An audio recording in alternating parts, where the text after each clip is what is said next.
오늘 우리에게 주신 하나님 말씀 사도행전 6장 1절에서 7절 말씀입니다. 사도행전 6장 1절에서 7절 말씀입니다. 거룩하신 하나님의 말씀입니다.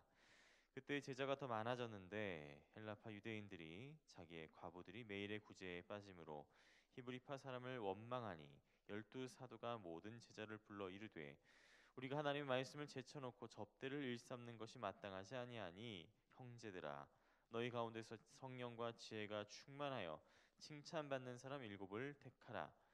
우리가 이 일을 그들에게 맡기고 우리는 오로지 기도하는 일과 말씀 사역에 힘쓰리라 하니 온 무리가 이 말을 기뻐하여 믿음과 성령이 충만한 사람 스데반과 또 빌립과 브로고로와 니가누르와 디몬과 바메나와 유대교에 입교했던 안디옥 사람 니골라를 택하여 사도들 앞에 세우니 사도들이 기도하고 그들에게 안수하니라. 하나님의 말씀이 점점 왕성하여 예루살렘에 있는 제자의 수가 더 심히 많아지고 허다한 제사장의 무리도 이도에 복종하니라. 아멘. 그때 제자들이 더 많아졌습니다. 사람들이 많아지면 좋은 거죠. 근데 문제가 있습니다. 사람들이 많아질수록 갈등의 소지도 많아지기 마련입니다. 오늘 본문의 상황이 딱 그렇습니다. 마가의 다락방에 옹기종기 모여 있을 때 얘야 뭐 오랫동안 동고동락했으니까요. 눈빛만 봐도 척하면 척이고 마음도 잘 통하는 그런 친밀한 사이였겠지만 사람들이 많아지다 보니까 점점 마음과 마음, 관계와 관계의 거리가 멀어지기 마련입니다. 게다가 초대교회 공동체가 가졌던 태생적인 한계가 있었는데요. 이른바 히브리파 유대인 그리고 헬라파 유대인 사이의 불편한 감정입니다. 예수 그리스도의 복음 아래 한데 모이기는 했었지만 해묵은 역사, 문화, 심리, 정서적인 거리감을 한순간에 없이 할 수는 어렵겠지요. 거기 모든 물건을 서로 통용하고 각 사람의 필요에 따라 나누는 이 교회 시스템 구조 안에서 어느 한쪽이 계속 소외당한다는 그런 섭섭함이 점차 쌓이다 보니까 결국에는 헬라파가 히브리파를 히브리파가 헬라파를 서로 원망하는 그런 지경에까지 이르게 되었습니다. 이건 큰 문제고 심각한 위기입니다. 바깥을 때리는 망치질이야 쇠를 더 단단하게 하겠지만 안쪽에서부터 균열이 생기면은 아무리 단단한 쇠뭉치라도 금방 두 쪽이 나 버리게 되는 거지요. 그래서 열두 사도들이 긴급하게 대책을 세웠습니다. 우리가 하나님의 말씀을 제쳐주고 접대를 일삼는 것이 마땅하지 아니하니 형제들아 너희 가운데서 성령과 지혜가 충만하여 칭찬받는 사람 일곱을 택하라.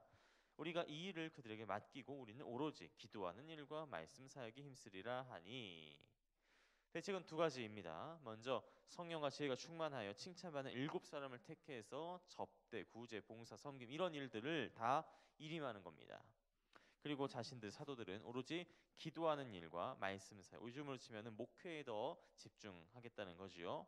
한마디로 역할 분담입니다. 열두 사도들이 이런 대책을 내놓았고 그러자 온 무리가 이 말을 기뻐하고 그를 따랐고 스데반을 비롯한 일곱 사람들을 세워서 사역을 발전시켜 나아갔습니다. 그 결과 공동체 내부의 갈등이 사라졌고 예루살렘에 있는 제자의 수가 더 심히 많아지고 허다한 제사장의 무리도 이도에 복종하였다. 이른바 교회의 부흥이 시작되었다라고 성경은 기록하고 있습니다. 해피엔딩이죠. 근데 여기서 주목해야 될 부분이 있습니다. 이때 선발된 일곱 집사들의 이름을 한번 볼 필요가 있어요. 스데반, 빌립, 프로코루스, 니카노루, 타이몬, 파르메나스, 니콜라스. 이게 뭔가 좀 그리스식 그런 이름들이에요. 학자들은 그래서 이 일곱 집사들이 구제와 봉사 사역의 전문가일 뿐만 아니라 헬라파 유대인들의 입장을 대변할 그들의 대표자로 세운 게 아닌가. 그래서 히브리파를 대표하는 열두 사도들과 함께 히브리파와 헬라파 사이의 갈등을 중재하는 그런 리더십의 한 축으로 세워진 게 아닌가라고 추측하는 견해도 있습니다. 일견 일리도 있어 보이지요. 그런데 말이죠. 정작 성경은 이 모든 일들을 두 계파 사이의 갈등을 중재하기 위해서 7집사를 세웠고 대표자들끼리 정무적인 판단을 내리고 정치공학적인 계산을 해서 문제를 해결하였다라고 얘기하지 않습니다.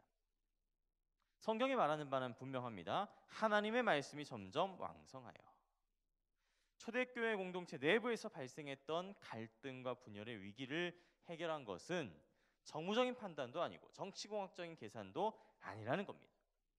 하나님의 말씀이 아욱사노, 그러니까 점점 왕성해져서 우리가 익숙한 표현으로는 말씀이 삶이 되어서 이 모든 갈등과 문제가 해결되었고 제자의 수가 더 심히 많아졌으며 허다한 제사장의 무리마저 복종하는 부흥이 시작되었다라는 것이 성경이 오늘 우리에게 말해주는 결론이지요. 구체적으로 그렇다면 어떤 말씀이 삶이 되었다는 걸까요? 사실 정확하게 알기는 어렵습니다. 왜냐하면 이 당시에는 일단은 보시는 묵상지가 없었어요. 그리고 구약 39권, 신약 27권, 66권으로 묶였던 성경 전서도 이때는 없었습니다. 창세기부터 요한계시록까지 60권 성경이 확정된 건 이때로부터 400년이 지난 후이거든요. 그러니까 오늘 이 본문의 사도행전 시점에서 사도들과 제자들이 대체 정확하게 무슨 말씀을 묵상했는지 그리고 어떤 말씀을 삶 가운데 실천했는지에 대해서 정확하게 이야기하는 건 어렵습니다. 하지만 미뤄 짐작을 해보자면은 먼저 이 시점에 초대교회 성도들이 가지고 있었던 말씀이라는 것은 구약 성경 그리고 예수님의 말씀이었습니다.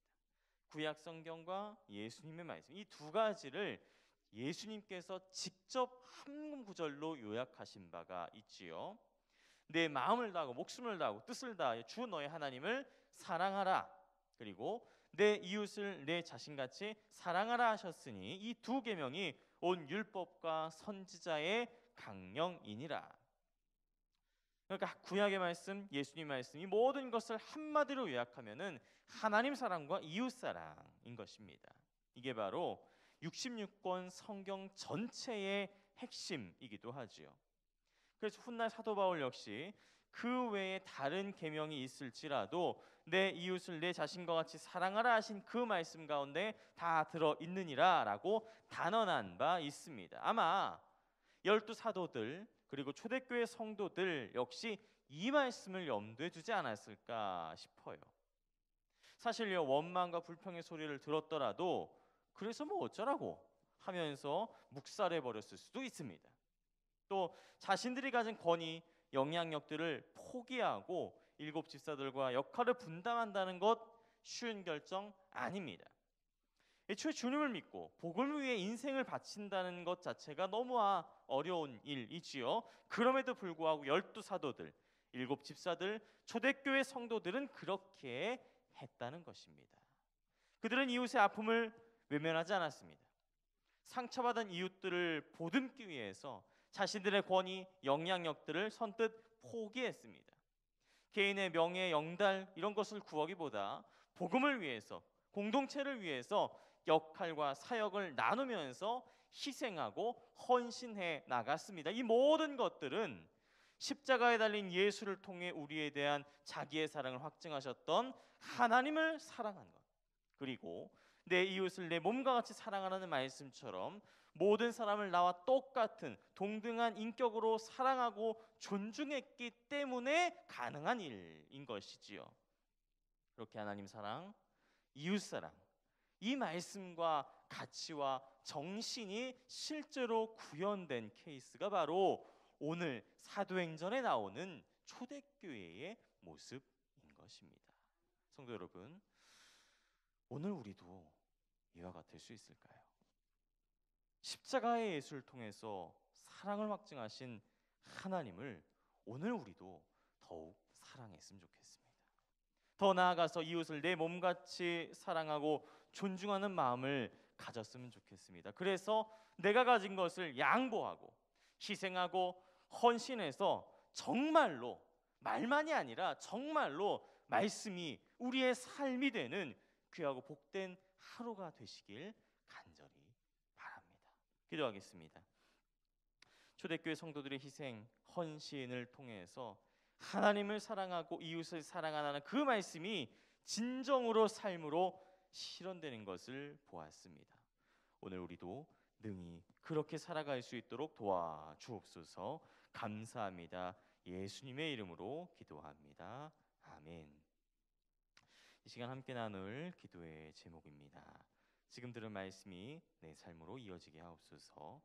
우리 동네 미소찾기를 통해 기쁨이 가득한 성수동이 되게 하소서. 2022년 수험생 및 각종 시험을 준비한 취업생들에게 진로의 문이 활짝 열리게 하소서. 코로나19로 고통받는 환우들을 치료하시고 보건 의료진들에게 힘을 주옵소서. 위드 코로나 전환과 함께 다시금 활력이 넘치는 교회가 되게 하소서. 이 시간 함께 나는 공동 기도문과 각자 가지고 나오신 기도의 제목들을 놓고 기도하시면서 삶의 자리로 나아가시기 바랍니다. 기도하겠습니다.